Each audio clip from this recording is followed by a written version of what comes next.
vai var nopelnīt Poršam, tirgojot dēļus. Nu, šis laikam gluži nebūs tas stāsts, vai tu vari 911 atļauties sev nopirkt, tirgojot dēļus. Lai gan mums ir 4 filiāls visā Latvijā, un mēs esam otrā lielākā mazumtirdzniecības ķēde kokmateriāliem Latvijā. Vai tev sanāks 911? Īsti nezinu. Domāju, ka vajadzētu krietni vairāk plačs, bet īsumā tev pateikšu tātad, kā tu vari nopelnīt kaut ko tādu.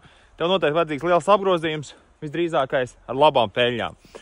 Un īsumā ir tā, ka rekur tu redzi, ir pacēlājs, ir auto iekrāvējs, un ir iekārtas, kas zāģē šos te dēļus.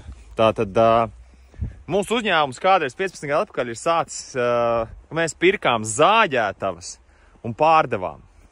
Un attiecīgi, tu nopēc lielu zāģētavu, kas maksā 100, 200, 300 tūkstoši, un tur iekšā ir 5 pacēlāji, 3 zāģi, reku var redzēt, piekabes pieņemsim stāv iekšā.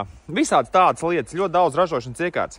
Tu nopēc lielu kompleksu, viensim samaksā, mūsu pirmais kompleks, ko mēs nopirkām, tas bija Latos 110 000 lati samaksājām, pārdevām aptuveni pa kaut kādiem 400 000 latiem 2 gadu laikā. Tagad šādā veidā tu dabūni, un to izdarīja viens pats, viens cilvēks tikai bija, jo tam visam vajadzīgs attiecīgi. Tur tu dabūni lielas peļņas. Un tādā veidā tev var sanākt 911. Tā bija vesela niša pēc krīzes, kas bija iespēja to darīt. Šobrīd gan ir grūtāk, šobrīd nav vairs daudz tādu uzņēmumu, ko nopirkt, kas nobankrotējuši. Tā kad tas ir īstais variants, kā tu droši vien to vari izdarīt.